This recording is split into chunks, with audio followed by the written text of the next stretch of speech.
Good evening बच्चों। आज अपन बात करेंगे इसमें effect of temperature on resistance and resistivity, यानी कि आर और रो आपका प्रतिरोध, आपकी प्रतिरोधकता, ठीक है, यानी कि रेजिस्टेंस और रजिस्टिविटी पर टेम्परेचर का क्या इफेक्ट होता है उसके बारे में डिस्कस करेंगे अपन, ठीक है। और इससे रिलेटेड अपन क्वेश्चन करेंगे। तो कुछ क्वेश्चन मैंने बोर्ड पर लिखा है, तो मैं साइड में होता हूँ, वीडियो पॉज करके एक बार इस क्वेश्चन को नोट कर लेना आप, फिर इन क्वेश्चन को अपन सॉल्व करेंगे। क्वेश्चन को नोट कर लो बच्चों, कर लिया नोट। अब देखो अपन बात करते हैं कि भाई रेजिस्टेंस पर टेम्परेचर का क्या इफेक्ट आता है, और फॉर्मूला आपको पता है रेजिस्टेंस का, मैं बता चुका हूँ आपको रेजिस्टेंस का फॉर्मूला क्या होता है। तो हेडिंग लिखो उसमें effect of temperature on resistance and resistivity, यानी कि रो और आपका आर, दोनों पर 1/1 इफेक्ट देखते हैं। तो देखो आर जो है, आर का फॉर्मूला मैंने आपको बताया था mL/n(E²/2a), ठीक है। एम आपको पता है बच्चों, एम यहाँ पर क्या होता है, मास ऑफ इलेक्ट्रॉन। एल क्या होता है बच्चों, यहाँ पर लेंथ ऑफ कंडक्टर, एल क्या होता है, लेंथ ऑफ कंडक्टर होता है, ठीक है। एन क्या होता है बच्चों, फ्री इलेक्ट्रॉन डेंसिटी, यानी कि number of electron per unit volume. तो जो होता है बच्चों वो होता है अपने पास में relaxation time between two successive collision, और ए होता है cross section area of conductor. तो यहाँ तक अपन बात कर चुके थे, ये फॉर्मूला अपने ड्राइव करा था रेजिस्टेंस का कि R = mL/n(E²/2a), ठीक है। और इसी फॉर्मूले को मैंने कहा था आप ऐसे लिख सकते हो, ठीक है। m को मैंने यहाँ लिख लिया और फिर हो गया n(E²), और ये हो जाएगा L/A, और ये बन गया था आपका रो। तो R का जो फॉर्मूला बना था आपके पास में ρ/A, तो यहाँ बच्चों अपने पास में फॉर्मूला आया था रो का, ठीक है। रो का जो फॉर्मूला आएगा वो आएगा mN(E²/2). तो ये देखो रो का फॉर्मूला था, और ये था अपने पास में आर का फॉर्मूला। तो पहले मैं बात करता हूँ बच्चों कि effect of temperature on resistance resistivity for conductor कि भाई साहब कंडक्टर में क्या होगा। अगर देखो अगर आप कंडक्टर का टेम्परेचर इंक्रीज करते हो, अगर आपने टेम्परेचर इंक्रीज करा तो देखो क्या होगा, टेम्परेचर इंक्रीज करने से वाइब्रेशन ऑफ इलेक्ट्रॉन जो है, वाइब्रेशन ऑफ इलेक्ट्रॉन क्या होगी, इंक्रीज हो गए, ठीक है। यानी कि अगर आपके पास में, आपको पता है ये कंडक्टर है आपके पास में, इसमें ये इलेक्ट्रॉन है, ये बैटरी से आपने कनेक्ट करके रखा है। जब इसका टेम्परेचर इंक्रीज करोगे तो ये इलेक्ट्रॉन बच्चों क्या करेगा, फास्ट मूव करेगा, ऐसे वाइब्रेशन करेगा, ठीक है। और जब ये से वाइब्रेशन करेगा, ठीक है, तो मैं कहता हूँ कि भाई साहब ये इलेक्ट्रॉन इस पॉजिटिव आयन से कोलिजन करता है, फिर इससे कोलिजन करता है, और आपने जब ये इस पॉजिटिव आयन से इस पॉजिटिव आयन के बीच में जब कोलिजन करता है तो 1 सेकेंड लेता है। अब मान लो आपने टेम्परेचर इंक्रीज कर दिया, टेम्परेचर इंक्रीज करने का मतलब आपने इसको हीट कर दिया। तो पहले बच्चों ये 1 सेकेंड ले रहा था, तो अब जरूरी थोड़ी 1 सेकेंड लेगा, अब ये फास्ट मूव कर रहा है, तो अब ये क्या करेगा, 1 सेकेंड से कम टाइम लेगा। तो वाइब्रेशन ऑफ इलेक्ट्रॉन क्या होता है, वो बढ़ता है, यानी कि इलेक्ट्रॉन जो होता है वो मूव करता है थोड़ा फास्ट, और इलेक्ट्रॉन जो फास्ट मूव करेगा तो बच्चों आपको पता है कि इसमें टो क्या होगा, डिक्रीज होगा। यानी कि अगर आपके पास में एक एलिमेंट है, एक कंडक्टर है, उसका टेम्परेचर आपने इंक्रीज कर दिया, टेम्परेचर इंक्रीज करने का मतलब उसको आपने हीटिंग दे दी, और वो एलिमेंट उस हीटिंग को यूज़ करेगा in form of kinetic energy, वो फास्ट मूव करेगा।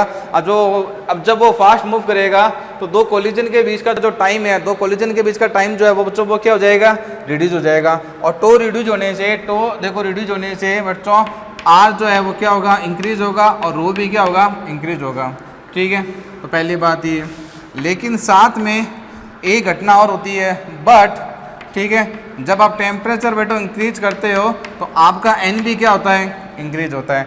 एन क्या होता है बच्चों, एन होता है number of free electron per unit volume, यानी कि फ्री इलेक्ट्रॉन डेंसिटी, यानी कि उसके अंदर कुछ आयंस ऐसे भी होंगे जिनका टेम्परेचर इंक्रीज करने से उनका जो आउटर इलेक्ट्रॉन है वो क्या हो जाएगा, डोनेट हो जाएगा। ठीक है, मान लो इसके पास में ये कोई पॉजिटिव आयंस है, इसने एक इलेक्ट्रॉन डोनेट कर दिया।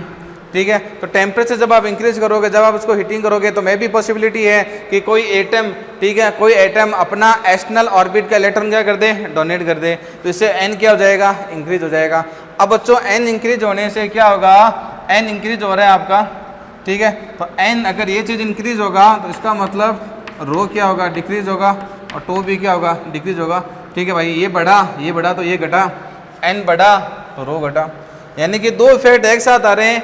टो कह रहा है आर बढ़ेगा और एन कह रहा है आर घटेगा, तो अपन किसकी इंपॉर्टेंसी देंगे, अपन इसकी इंपॉर्टेंसी देंगे, इसकी नहीं देंगे। इसकी इसलिए नहीं देंगे क्योंकि एन जो होता है बच्चों ऑलरेडी 10 की पावर 29 फ्री इलेक्ट्रॉन होते हैं पर यूनिट मीटर क्यूब, यानी कि एक कंडक्टर के पास में, एक चालक के पास में जो एन जो होते हैं, नंबर ऑफ जो फ्री इलेक्ट्रॉन होते हैं वो होते हैं 10 की पावर 29 फ्री इलेक्ट्रॉन होते हैं पर मीटर क्यूब। ठीक है, तो इसमें कोई डाउट नहीं है कि आप टेम्परेचर बढ़ाओगे तो एन बढ़ेगा, लेकिन एन इतना ज़्यादा इफेक्ट नहीं डालेगा जितना इफेक्ट टो डालेगा, जितना इफेक्ट आपका टो डालेगा, क्योंकि एक कंडक्टर के पास में ऑलरेडी 10 की पावर 29 इलेक्ट्रॉन है। और बच्चों आपको पता है 10 की पावर 29 इलेक्ट्रॉन बहुत ज़्यादा होते हैं, अरबों खरबों इलेक्ट्रॉन होते हैं, और इससे अगर मान लो 10-12 इलेक्ट्रॉन या 2-3 हज़ार इलेक्ट्रॉन बढ़ भी गए, 2-3 हज़ार फ्री इलेक्ट्रॉन बढ़ भी गए तो कोई फ़र्क नहीं पड़ेगा। इसलिए टो वाला जो फैक्टर होता है, टो फैक्टर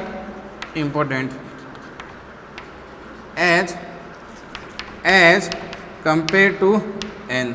तो अब अपन क्या करेंगे कि इन दोनों में से अपन किसको सेलेक्ट करा, अपन ने टो को करा। भाई टो को क्यों करा, क्योंकि एन तो ऑलरेडी इसके पास में बहुत है, ठीक है ना। अब आपके मान लो आपके पास में 10 करोड़ रुपए हैं, और उस 10 करोड़ रुपए में अगर मान लो 10 रुपये आपके गिर गए तो आपको कुछ नुकसान होगा क्या बच्चों, कोई नुकसान नहीं होगा। या मान लो आपके पास में 10 करोड़ रुपए हैं, आपको किसी ने 10 रुपये दे दिए, 10 करोड़ रुपए हैं, आपको किसी ने 10 रुपये और दे दिए, तो क्या आपके पैसे बढ़ गए?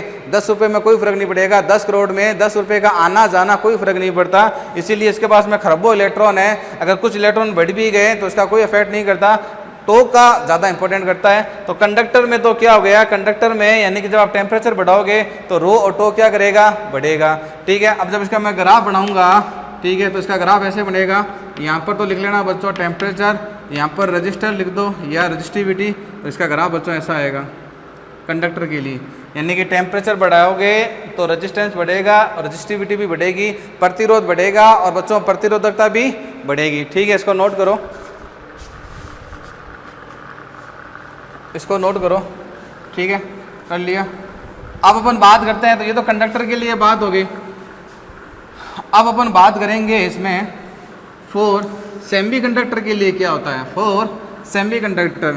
ठीक है, हालांकि आपका पूरा चैप्टर है सेमीकंडक्टर, कोई दिक्कत नहीं है, फिर भी अपन यहाँ पर बात कर लेते हैं इसमें।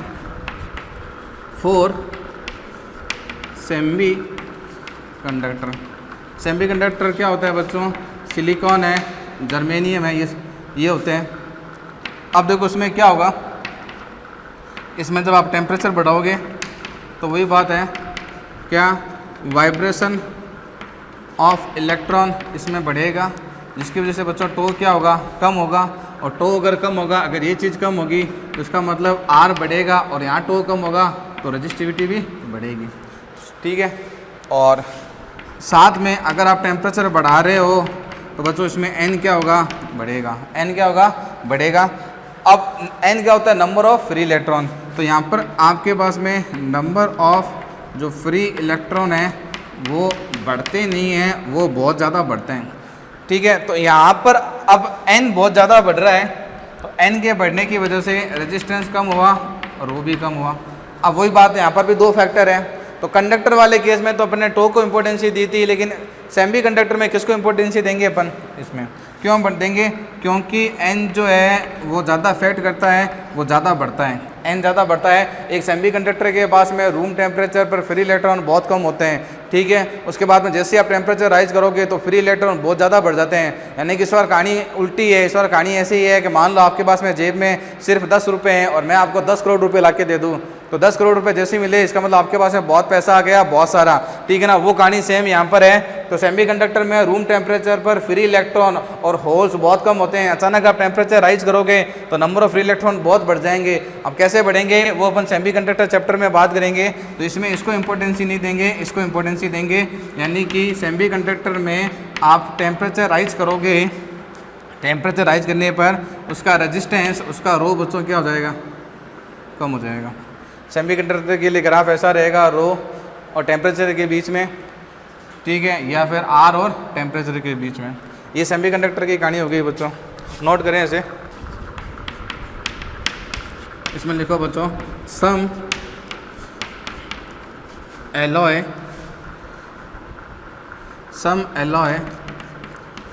लाइक दैट, इसको ऐसे लिखो, रेजिस्टेंस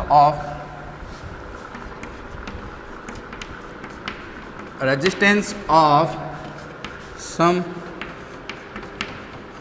एलॉय, कौन कौन से बच्चों, नाइक्रोम, मैग्नीन, नाइक्रोम, मैग्नीन, कॉन्स्टेनन की स्पेलिंग क्या होती है, CON, कॉन्स्टेंटन, ठीक है। तो इसमें देखो जो resistance of some alloy, nichrome, manganin और constant slightly affected to temperature, यानी कि कुछ मिश्र धातु, कुछ एलॉय बच्चों ऐसी होती है जिसका रेजिस्टेंस जो होता है वो टेम्परेचर पर बहुत कम अफेक्टेड करता है। और वो कौन कौन सी होती है, कॉन्स्टेंटन, नाइक्रोम और मैग्नीन। इसमें खास करके जो नाइक्रोम होता है उसका जब आप ग्राफ बनाओगे टेम्परेचर के साथ, उसका ग्राफ जो होता है आर का वो लगभग कांस्टेंट रहता है, यानी कि इसका ग्राफ ऐसे होता है। यानी कि ये जो मेटल है इनका जो आर है वो टेम्परेचर से ज़्यादा अफेक्टेड नहीं करता है, ठीक है। तो नोट डाल के ये लिख लेना, लिख लिया। अब फॉर्मूला ट्राई करते हैं अपन इसका। अब इसका फॉर्मूला ट्राई करते हैं कि भाई आर और टी में क्या रिलेशन होता है, इसका फॉर्मूला और फिर बच्चों इसके न्यूमेरिकल। तो लिखो, relation between temperature and resistance,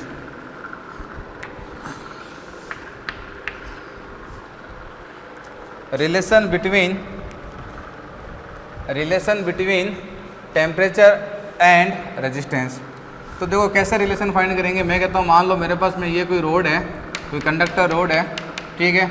initial में इसका टेम्परेचर कितना है, T मान लो, और रेजिस्टेंस कितना है, R0 मान लो।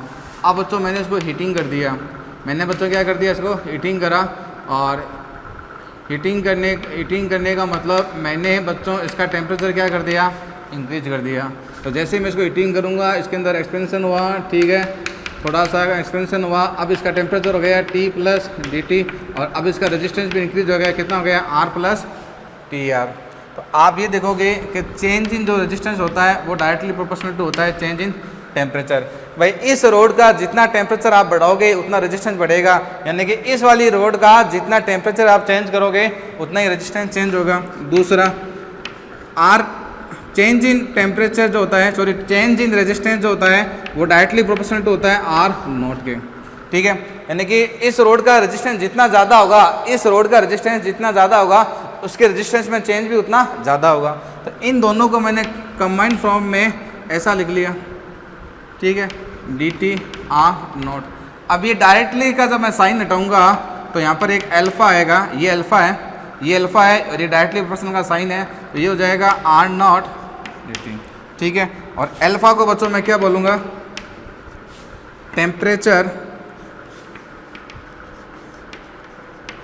कोफिशिएंट ऑफ रेजिस्टेंस, यह इसको बोलते हैं बच्चों thermal coefficient of resistance. Hindi में बच्चों इसको कहते हैं ताप प्रतिरोध गुणा, ताप प्रतिरोध गुणा कहते हैं इसको, ठीक है। अब मैं इसका इंटीग्रेशन कर देता हूँ भाई, डी आर और ये मेरे पास में अल्फ़ा हो गया, ये आर नॉट हो गया और ये हो गया डी टी। ठीक है, अब मैं कंडीशन ले रहा हूँ, ठीक है, ध्यान में रखना कंडीशन में क्या ले रहा हूँ, इफ़ अल्फ़ा कांस्टेंट। अगर मान लो आपके पास में अल्फ़ा कांस्टेंट हो, भैया अगर आपको पता है अल्फ़ा कांस्टेंट होगा तो कांस्टेंट बाहर आएगा कि नहीं आएगा। इंटीग्रेशन का रूल्स मालूम है आपको कि इंटीग्रेशन कैसे करते हैं कि जो क्वांटिटी कांस्टेंट होती है उसको बाहर ले लो। तो मैंने कंडीशन ली है अल्फ़ा क्या हो, कांस्टेंट हो। तो ध्यान में रखना ये जो वर्ड लिखा है मैंने कोफिशिएंट लिखा है। कोफिशिएंट एक ऐसा पैरामीटर होता है जो चेंज भी हो सकता है। अगर मान लो अल्फ़ा कांस्टेंट हो तो इसको यूँ मत पढ़ना टेम्परेचर रेजिस्टेंस कांस्टेंट, कांस्टेंट नहीं है, कोफिशिएंट है, ये गुणांक है। कोफिशिएंट और कांस्टेंट में ये फर्क होता है, कांस्टेंट हमेशा कांस्टेंट होता है, उसकी वैल्यू हमेशा कांस्टेंट रहती है। कोफिशिएंट की वैल्यू बच्चों वेरी कर सकती है। तो अल्फा एक कोफिशिएंट था। अब मैं एक कंडीशन एज्यूम कर रहा हूँ उसके अंदर कि मैंने अल्फा को कांस्टेंट मान लिया। अब जब मैं अल्फा को कांस्टेंट मानूंगा तो कहानी कुछ ऐसी होगी, ये हो जाएगा टी आर, अल्फा बाहर आ जाएगा, आर को इनिशियल रेजिस्टेंस है वो तो वैसे ही कांस्टेंट है, बाहर आ जाएगा, अंदर क्या बचेगा बच्चों, डी टी। ठीक है, यहाँ पर इनिशियल टेम्परेचर हो गया, ये हो गया बच्चों फाइनल टेम्परेचर। ठीक है, इनिशियल टेम्परेचर रेजिस्टेंस जो है आर नॉट, जिसको आपने आर नॉट लिया है। ठीक है, या फिर आप चाहो तो टेम्परेचर को यहाँ पर टी नॉट ले लो, इनिशियल टेम्परेचर टी नॉट ले लो। ठीक है, तो जब टेम्परेचर टी नॉट है, रेफरेंस टेम्परेचर टी नॉट है, तो रेजिस्टेंस कितना है, आर नॉट है। और जब टेम्परेचर टी हो गया, जब टेम्परेचर कितना हो गया, टी हो गया, यानी कि फाइनल टेम्परेचर हो गया, तो रेजिस्टेंस में कितना हो गया बच्चों, आर हो गया, आर टी। तो ये हो गया आर टी। अब इसका डिफ्रेंशिएशन करोगे तो बच्चों कितना आएगा, यहाँ पर आर आएगा, इसकी जगह मैं लिखूँगा आर, सीधा लिख देता हूँ R T minus R zero, और ये हो जाएगा बच्चों अल्फ़ा आर नॉट, और इसका करोगे टी आएगा, इसकी जगह वैल्यू पुट करोगे तो ये आ जाएगा टी माइनस टी नॉट। तो ये कितना हो गया डेल्टा, ये हो गया आर टी, आर नोट को यहाँ ले जाओ, आर नोट ये कॉमन आ जाएगा 1 plus alpha T minus T not. ये आपके पास में बच्चों इसका फॉर्मूला आ गया, आर टी आर, ये इसका फॉर्मूला आ गया अपने पास में ये। ठीक है, इसको मैं ऐसे भी लिख सकता हूँ R T R not 1 plus alpha delta. ठीक है, आप इसको ऐसे भी लिख सकते हो, कोई दिक्कत नहीं है। ठीक है, तो इनिशियल मैंने क्या करा, एक रोड ली, एक रोड का टेम्परेचर कितना लिया, टी नॉट लिया, उसमें उसका रजिस्टेंस कितना था, आर नॉट था। टी नॉट बच्चों यहाँ पर क्या है, रेफरेंस टेम्परेचर, यहाँ पर ये इसका कोई रेफरेंस टेम्परेचर है, यानी कि जहाँ पर ये रखी हुई है रेफरेंस टेम्परेचर। और ये क्या हो गया आपका, ये हो गया बच्चों resistance at reference temperature, resistance at reference temperature. तो ये रोड है, तो रोड का टेम्परेचर टी नॉट लिया, कोई भी रेफरेंस टेम्परेचर है, हो सकता है कि रोड रूम टेम्परेचर पर रखी हुई हो 27 डिग्री सेल्सियस, हो सकता है कि आपकी रोड जो है वो 0 डिग्री सेल्सियस पर रखी हुई हो, तो वो तो कुछ भी हो सकता है, रेफरेंस टेम्परेचर कुछ भी हो सकता है। ठीक है ना, इनिशियल टेम्परेचर भी कह सकते हो आप इसको। ये हो गया रेजिस्टेंस हो गया एट रेफरेंस टेम्परेचर पर। तो प्रैक्टिकली ये देखा गया कि चेंज इन रेजिस्टेंस जो होता है वो डिपेंड करता है चेंज इन टेम्परेचर पर, यानी कि आप जितना ज़्यादा टेम्परेचर में चेंज करोगे रेजिस्टेंस में भी उतना ही ज़्यादा चेंज होगा। तो इन दोनों में डायरेक्टली प्रोपोर्शन हो गया। फिर प्रैक्टिकली ये देखा गया कि इनिशियल में जितना ज़्यादा रेजिस्टेंस होगा चेंज उतना ज़्यादा होगा। तो इन दोनों को मैंने कंबाइन फॉर्म में लिख दिया, और इस साइन को जब मैं हटाऊंगा डायरेक्टली प्रोपोर्शनल को, तो एक अल्फा आ गया। फिर बच्चों मैंने इसका इंटीग्रेशन कर दिया, और इंटीग्रेशन मैंने लिमिट ले ली कि भाई इनिशियल में टेम्परेचर टी नॉट था तो ये हो गया आर नॉट, फिर टेम्परेचर टी हुआ, फिर इसका टेम्परेचर कितना हो गया बच्चों, इसका जो ये वाला टेम्परेचर होगा कितना हो गया टी, ये टी है। अब इसका रेजिस्टेंस जो है वो आर जो इंक्रीज हुआ है वो कितना हो गया आर टी। ठीक है, यानी कि रेजिस्टेंस हो गया at temperature T, R not क्या है, रेजिस्टेंस एट टेम्परेचर टी। ये बच्चों क्या है, ये हो गया आपके पास में रेजिस्टेंस एट टेम्परेचर टी। ठीक है, और ये इसका फाइनल टेम्परेचर मान लो, ये कौन सा टेम्परेचर हो गया फाइनल। तो आर टी कितना आ गया, R T equal to R not 1 plus alpha final minus initial T minus T not, या आप इसको ये भी लिखते हैं। तो इसको स्टार लिख लो, इसको बच्चों याद कर लेना। ठीक है, अब अपन देखते हैं इसका एक फॉर्मूला और अल्फा के बारे में बात कर लेते हैं अपन। ये नोट कर लो, ये कर लिया नोट। अब देखो अल्फा के बारे में बात कर लेते हैं अपन। अल्फा होता है temperature coefficient, thermal coefficient of resistance. ठीक है, मेटेरियल की प्रॉपर्टी है। तो यहाँ से देखो बच्चों अल्फा का जो फॉर्मूला आएगा वो आएगा देखो R T R not, bracket को मैं ओपन कर देता हूँ, ये हो जाएगा R not alpha delta T. इसको मैं यहाँ ले जाऊँगा तो ये हो जाएगा आर टी माइनस आर, और ये हो जाएगा R not alpha delta T. तो अल्फ़ा का फॉर्मूला ये क्या हो जाएगा बच्चों, डेल्टा आर, ठीक है। ये हो जाएगा देखो डेल्टा आर, ये हो जाएगा डेल्टा टी, और ये हो जाएगा आर नॉट। तो ये बच्चों फॉर्मूला आ जाएगा अपने पास में अल्फ़ा का। और यहीं से देखो बच्चों अल्फ़ा की यूनिट आ जाएगी भाई, रेजिस्टेंस की यूनिट कितनी हो गई, ओम। ये ओम से ओम कैंसिल हो जाएगा, इसकी यूनिट हो जाएगी पर केल्विन या फिर बच्चों पर डिग्री सेल्सियस, क्योंकि चेंज इन टेम्परेचर, ठीक है, जब डेल्टा टी है तो चाहे केल्विन में लिखो चाहे डिग्री सेल्सियस में लिखो, एक ही बात होती है, ठीक है। इसी में अब नोट डाल के एक नोट और लिख लो, इफ़ अल्फ़ा इज पहले, ठीक है। तो यहाँ तक तो समझ में आ गया, कोई दिक्कत नहीं है। तो ये फॉर्मूला इंपॉर्टेंट हो गया बच्चों, ये फॉर्मूला इंपॉर्टेंट हो गया। ये वाला फॉर्मूला काम में लेंगे अपन अल्फ़ा के। अब मैं यहाँ पर एक नोट डाल के बाद लिख देता हूँ, ठीक है। नोट डाल के लिखते हैं अपन, देखो, if alpha is given at 0 degree Celsius, 0 degree Celsius, but resistance change from T1 to T2 temperature, ठीक है। अगर आप मान लो आपको अल्फ़ा 0 डिग्री सेल्सियस पर गिवन हो, लेकिन आपका जो रेजिस्टेंस है वो T1 से T2 बच्चों क्या हो रहा है, चेंज हो रहा है, तो यहाँ जो फॉर्मूला आएगा वो ये आएगा। कैसे आया मैं ये भी बता दूंगा आपको।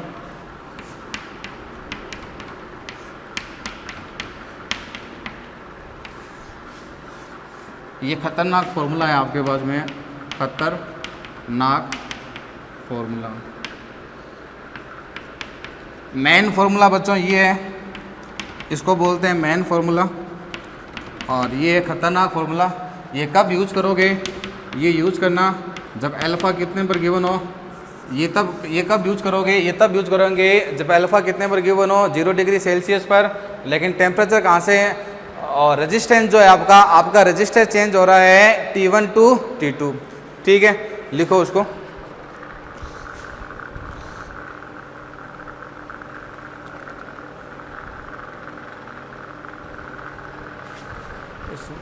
If alpha is given but इसमें लिखो but temperature of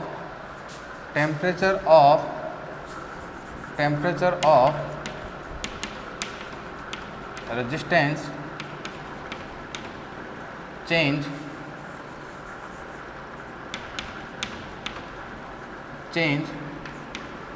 from θ1 to θ2। अब ये देखो ये फॉर्मूला बच्चों आया कैसे, ये फॉर्मूला कैसे आया इसको भी देख लो। ये फॉर्मूला इसी फॉर्मूले से आया है, बता देता हूँ। देखो ये फॉर्मूला आया कैसे, देखो भाई साहब, पहले टेम्परेचर मान लो 0 था, फिर बाद में कितना हुआ, T1 हुआ। तो फॉर्मूला क्या बनेगा, आर T1 का, ठीक है। आर का T1 का, देखो आर का फॉर्मूला बच्चों क्या होता है, R not 1 plus alpha delta T, ठीक है। तो मैं θ1 पर बना रहा हूँ, तो वो हो जाएगा आर नॉट, ये हो जाएगा 1 प्लस अल्फ़ा, ठीक है, फाइनल माइनस इनिशियल, यानी कि T1 माइनस 0, ठीक है। और उसके बाद में मान लो अगर टेम्परेचर 0 है और 0 से बच्चों कितना हो गया, T2 हो गया। कितना हो गया, 0 से T2 हो गया। ये इक्वेशन हो गई फर्स्ट। अब इसका फॉर्मूला बनेगा R θ2 आर नॉट, ठीक है। ये हो जाएगा 1 प्लस अल्फ़ा θ2 माइनस 0, ये इक्वेशन हो जाएगी 2। एक में बच्चों 2 का डिवाइड कर दो। जब एक में, अच्छा आपके पास में ये है क्या, तो आप क्या करो, 2 में a का डिवाइड कर दो। इस 2 में जब a का डिवाइड करोगे तो आर नॉट से आर नॉट क्या हो जाएगा, कैंसिल हो जाएगा। ये माइनस 0 है, ये माइनस 0 है, तो यहाँ पर T1 रहेगा, यहाँ पर कितना रहेगा, T2 रहेगा। तो फाइनली जब आप 2/1 करोगे तो ये फॉर्मूला बन जाएगा। तो 3 फॉर्मूले अपने पास में हो गए, 3 फॉर्मूले हो गए अपने पास में। एक अल्फ़ा का फॉर्मूला, एक अपने पास में मेन फॉर्मूला, एक ये हो गया खतरनाक वाला फॉर्मूला। और ध्यान में रखना, खतरनाक वाला फॉर्मूला कब यूज करोगे, जब अल्फ़ा तो गिवन हो आपको 0 डिग्री सेल्सियस पर, अल्फ़ा गिवन हो 0 डिग्री सेल्सियस पर, और टेम्परेचर चेंज हो रहा है θ1 से θ2 या फिर T1 से T2, ठीक है, T1 से T2, ठीक है। ध्यान रखना टी टाइम नहीं है यहाँ पर, टी क्या है, टेम्परेचर है। और एक बात और ध्यान में रखना इसमें, ठीक है, एक बात और इसमें ध्यान में रखना, इसमें जो आपके पास में ये है T1 एंड T2 टेम्परेचर, ये किस में होगा बच्चों, in degree Celsius, in degree Celsius. और अल्फ़ा किस में होगा, पर डिग्री सेल्सियस। ध्यान में रखना ये डिग्री सेल्सियस में ही लेना है आपको। मैं आपको कहता हूँ कि फिजिक्स में हमेशा टेम्परेचर केल्विन में यूज होता है, लेकिन ये फिजिक्स का वो फॉर्मूला है जिसमें टेम्परेचर डिग्री सेल्सियस में लेना है, इसमें भी डिग्री सेल्सियस में लेना है, क्योंकि आपको अल्फ़ा किस में दिया हुआ है, ये डिग्री सेल्सियस में। अल्फ़ा कहाँ पर दिया हुआ है, 0 डिग्री सेल्सियस पर, ठीक है। अब देखो इसके क्वेश्चन अपन सॉल्व करते हैं, इसके लिख लिया होगा बच्चों ये। अब देखो इसके क्वेश्चन की बात कर लेते हैं अपन। पहला क्वेश्चन देखो, जो मैंने आपको 4 क्वेश्चन लिखाए थे लेक्चर के स्टार्टिंग में पहले, ठीक है।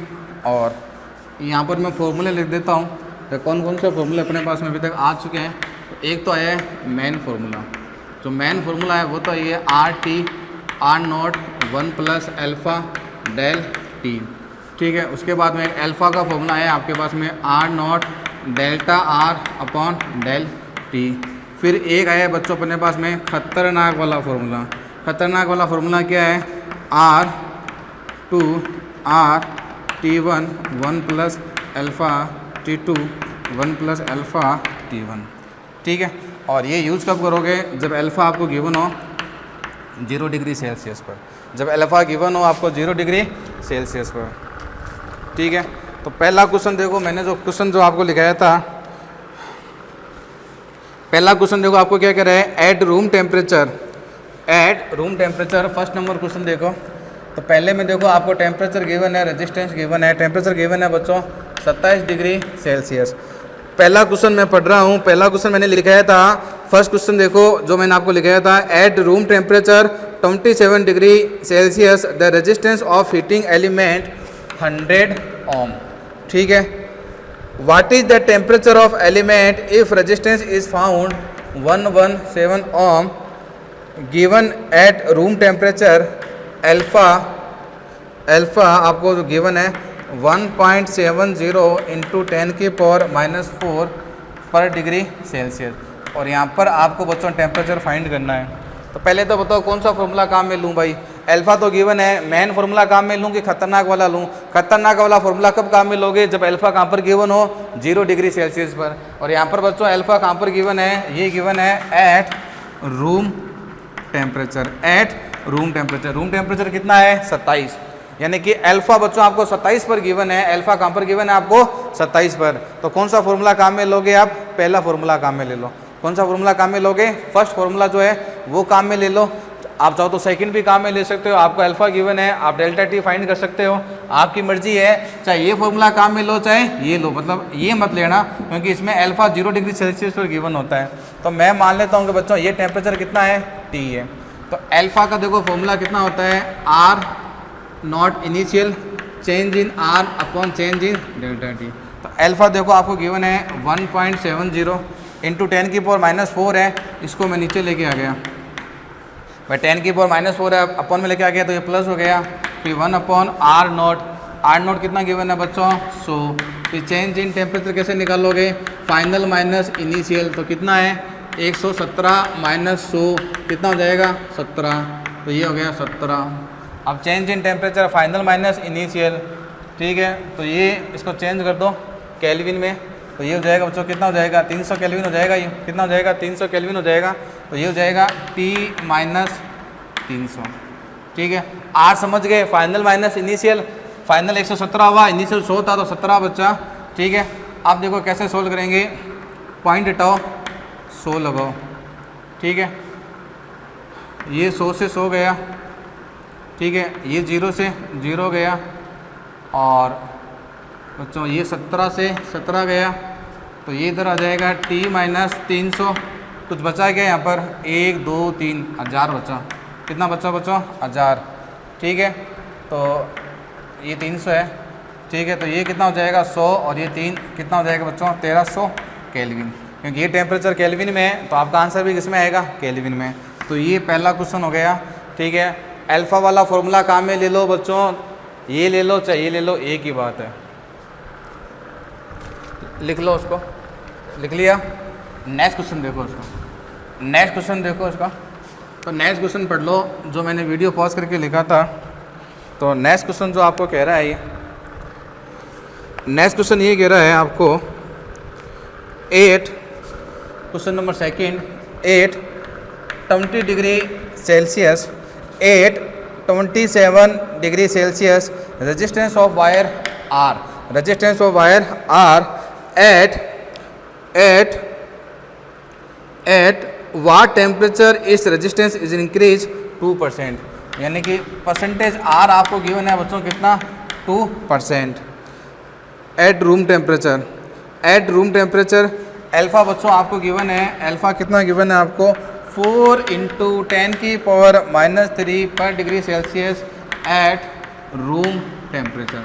तो ध्यान में रखना अल्फ़ा 0 पर नहीं गिवन है, रूम टेम्परेचर पर गिवन है। तो इस फॉर्मूले के बारे में सोचना ही मत, ये फॉर्मूला कब काम में लेना है, जब अल्फ़ा 0 पर हो। इस बार परसेंटेज आर आपको गिवन है, ठीक है, परसेंटेज आर गिवन है और पूछा गया आपसे at 27 degree Celsius resistance of R at what temperature इस रेजिस्टेंस इज इंक्रीज 2, यानी कि वो टेम्परेचर आपको फाइंड करना है जब रेजिस्टेंस बच्चों, रेजिस्टेंस कितना इंक्रीज होगा, 2%।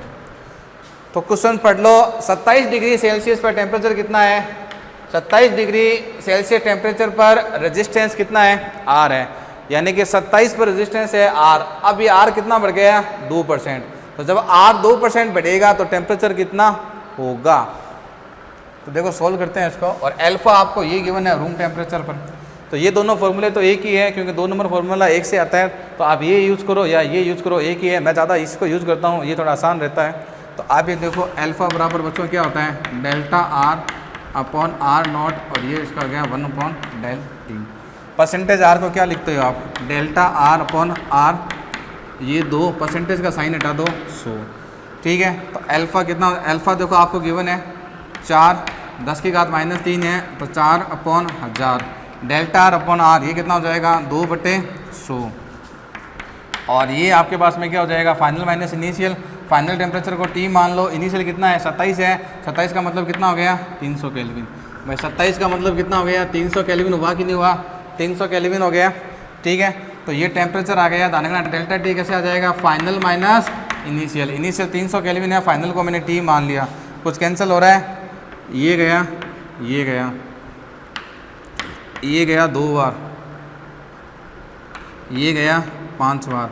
तो T माइनस ये, और ये कितना हो जाएगा 5। तो कितना आ जाएगा बच्चों, ये 305 केल्विन। कितना आ जाएगा 305 केल्विन। इसको नोट करो, उसको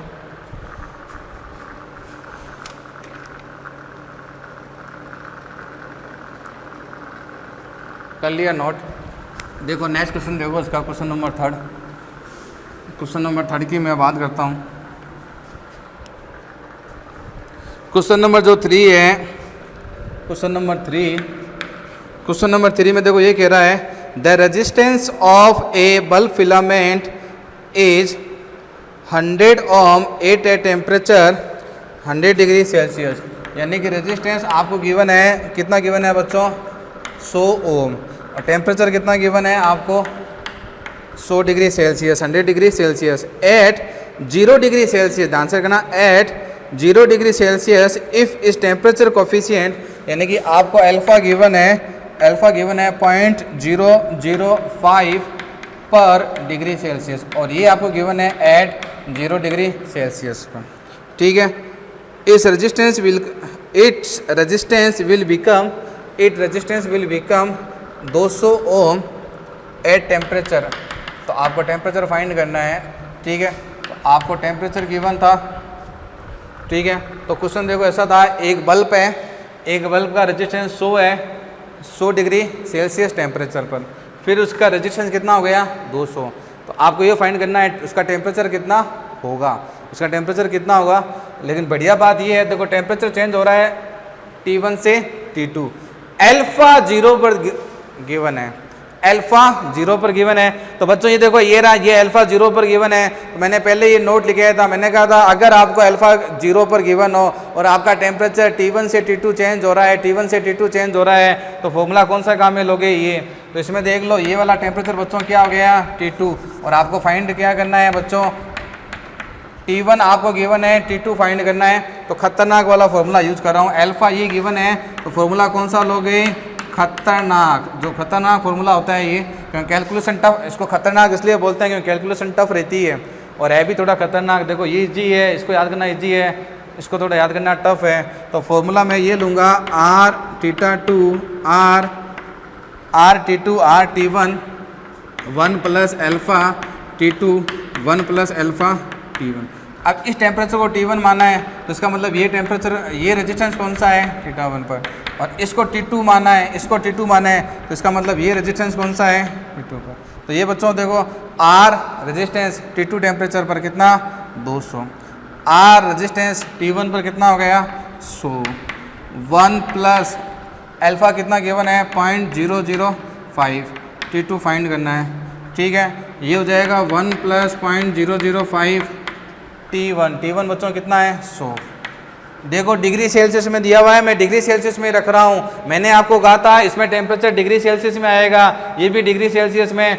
आर भी आपको देखो अल्फ़ा भी देखो किस में गिवन है पर डिग्री सेल्सियस। फिजिक्स के अंदर टेम्परेचर हमेशा केल्विन में यूज होता है, मोस्ट ऑफ 99 फार्मूला में टेम्परेचर केल्विन में यूज होता है। ये फार्मूला जो है, इस फार्मूले में आप टेम्परेचर डिग्री सेल्सियस में यूज करो क्योंकि आपको ये अल्फ़ा भी किस में दिया हुआ है 0 डिग्री सेल्सियस पर। अब इसके बच्चों कैलकुलेशन कर दो, ये 00 से 00 गया, ये पॉइंट हटाया 1 2 3 1 2 3, ये गया ये गया। तो बच्चों ये देखो कितना हो गया, इसको सोल्व करेंगे। ये देखो ये बचेगा 10 यानी पॉइंट 1.5, तो ये कितना हो जाएगा 2 × 1.5। ठीक है, और ये हो जाएगा 1 प्लस 0.005 और ये आपके पास में हो जाएगा T2। ये पॉइंट हटाऊँगा कितना हो जाएगा 30 10 3 3 1 2 और ये पॉइंट में आ जाएगा 0.005, ये हो जाएगा T2। पॉइंट हटाओ तो 1 2 3, ये कैंसिल हो जाएगा बच्चों कितनी बार से 2 बार।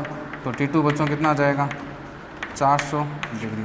तो देख लो पहले टेम्परेचर 100 था, अब टेम्परेचर कितना हो गया 400। टेम्परेचर बढ़ा तो रेजिस्टेंस भी बढ़ रही है।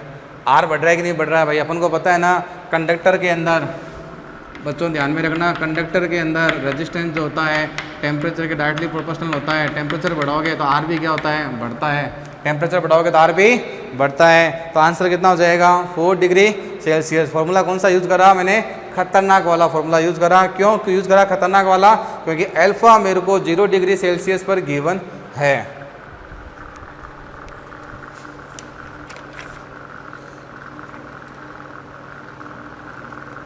लिख लिया बच्चों इसको। लास्ट क्वेश्चन देखो,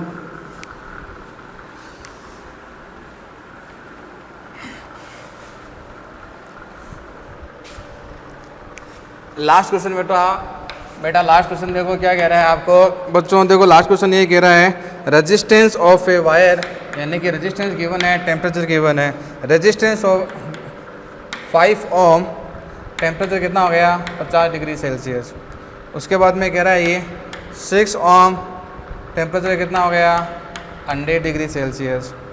व्हाट विल बी रेजिस्टेंस, यानी कि ये आर आपको फाइंड करना है जब टेम्परेचर कितना हो गया 0 डिग्री सेल्सियस।